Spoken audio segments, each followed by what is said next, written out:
Hey folks, welcome back to the shop. Working on a 4.6 stroker some more. Previous episode we got the cylinder head installed, and I'll put a link to that one up here. Today we're going to wrap up this valve train, so we're going to install our push rods and the rocker arms. Little treat today, we're installing Harlan Sharp roller rockers. A little bit different.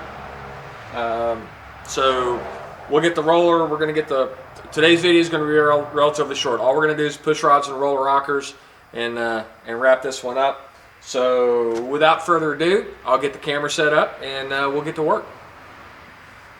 That's better. All right. So cylinder head's installed. So the next thing we got to do, and of course, part of installing the cylinder head is to put your valve lifters in, because the hole size in this head is too small to get the lifters through. I believe on the 2.5 liter, the 4-cylinder Jeep motors, you can put the lifters through, but on the 6 you cannot, which is why in the previous video I recommend anytime you've got the head off, replace the lifters. So, so first thing we got to do is put in our new push rods, and I'm using brand new Melling push rods.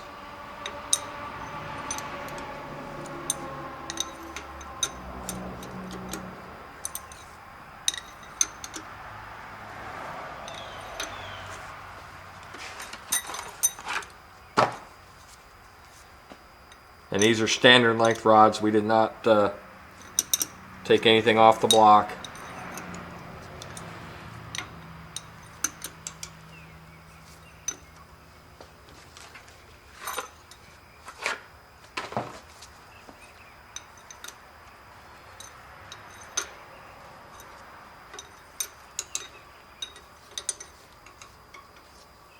Alright, now these Harlan Sharp roller rockers, they come in a variety of flavors. They come either adjustable or non-adjustable. I'm running the non-adjustables, and they can be special ordered in a variety of lift ratios. So the factory ratio for the rocker arms on the Jeep 4-liter is a 1.6 to 1. And what that means is the valve lift is 1.6 times what the camshaft lift is. That's the factory setup. For this motor, being a stroker with the cam that I'm running, we decided we wanted a little bit more lift. So these are special ordered. They're 1.7 to 1 lift ratio. So the way these go in, and they've been Harlan Sharp recommends that for at least 24 hours prior to install, you soak them in a motor oil with high zinc levels. And I've done a previous video, and I'll put a link up here to motor oils with high zinc. So these have been soaking for several days actually. And they make these for Chevys, for Fords. But what they use is this little pedestal. So we'll just put this one on first to kind of show how it goes.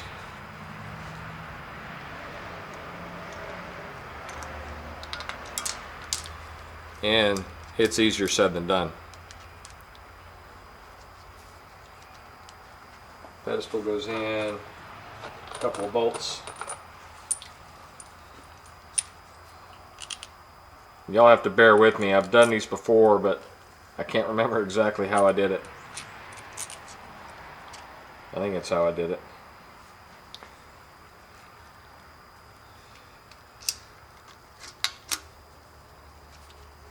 And just get them started.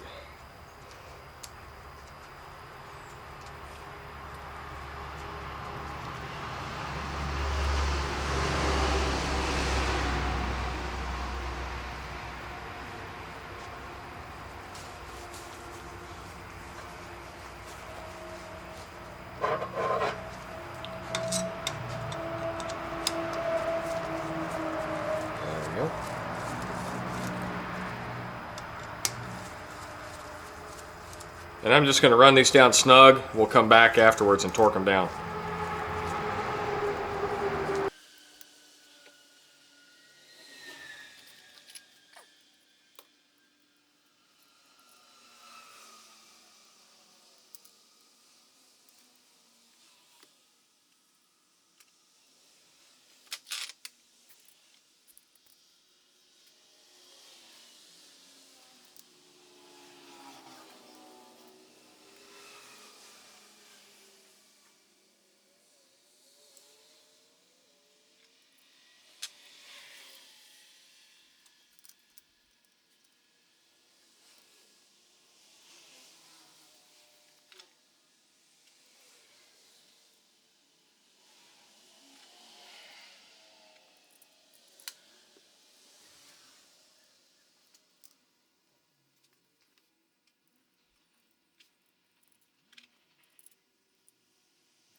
All right, now that we got them all installed, we'll just run them all down.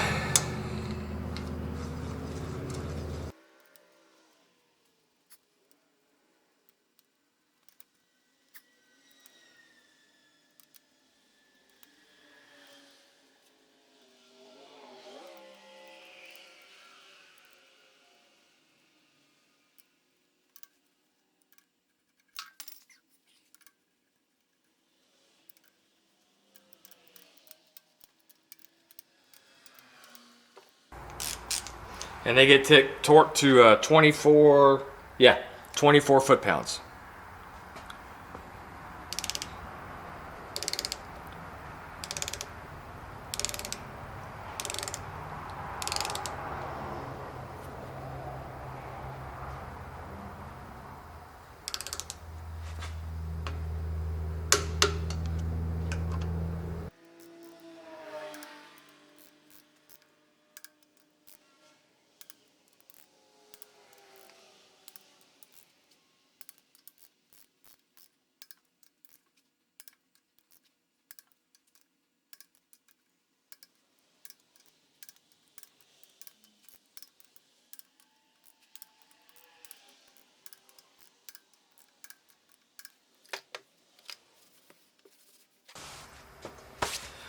And that's it, the roller rockers installed. Now, what we have to do is fill this crankcase with oil and prime the oil pump. So I'm gonna go grab my motor oil and my pump priming tool, and we'll get started on that. All right, so the rocker arms are on, they're all torqued down. So the next thing we got to do is fill the engine with motor oil and then prime the oil pump. Even if I got the camera around, I don't think you could see it, but the oil pump drive gear has a keyway on it that the distributor goes into. This is an old distributor shaft, so this would go right down into that keyway. All right. So what we're going to do is fill the crankcase and then prime the oil pump, and then we'll put our valve cover on and call it a day. So the first thing I'm going to do is put in a break-in additive,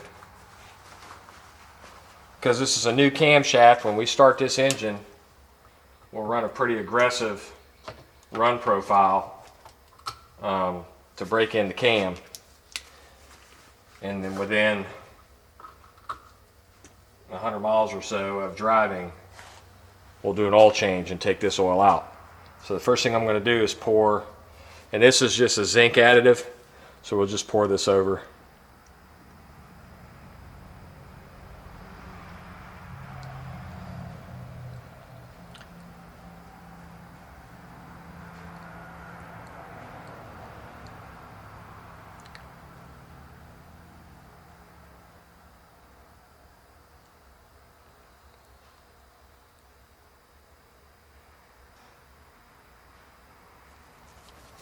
And that's about half a quart. So these crankcases hold 6 quarts. So I'm going to pour in 5 quarts of motor oil and then top it off with normal oil. And for y'all know, before I've talked about the zinc and motor oil, and I'll put a link up here to it. Normally I run a high zinc oil, but for engine break-ins, since the motor oil is coming out so quickly, I'll put in a zinc additive. I like this Lucas stuff, and then just use generic Castrol or something. And in this case, we are going to use Castrol.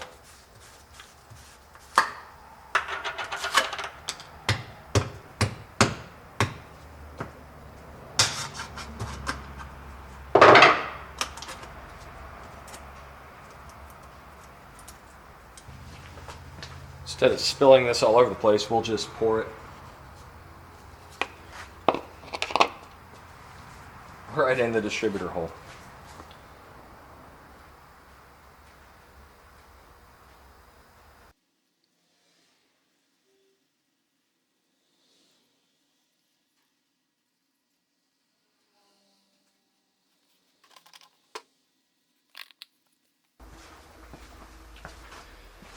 Alright, so we got about 5.5 quarts of oil in, and full for this crankcase is 6, so I'm going to add a 1/2 quart.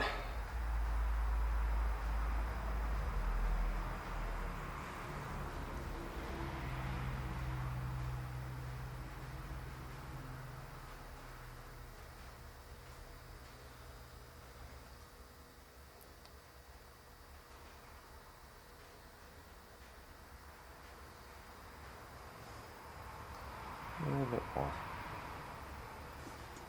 There we go.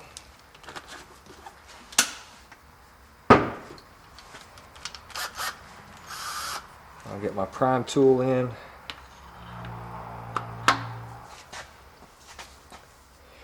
Let's prime the oil pump. Well, we got to get it. Got to get it lined up. There we go.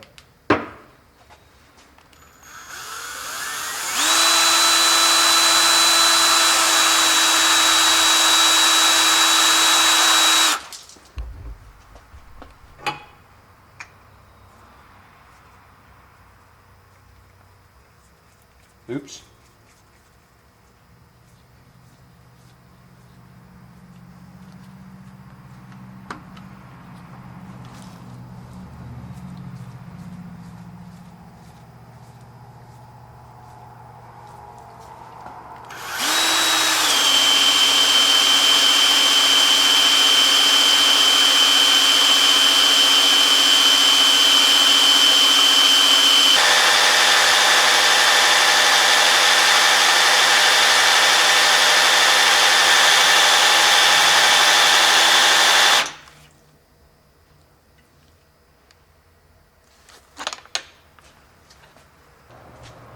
Alright, oil pump's primed, so now I'm going to turn the crankshaft to top dead center, and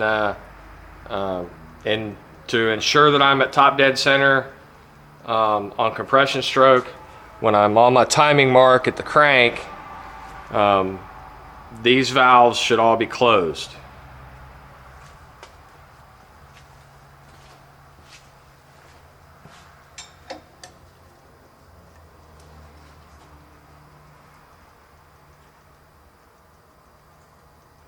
And if you can see, this one's trying to open, so I'm going to have to go around 180 or another 360 around.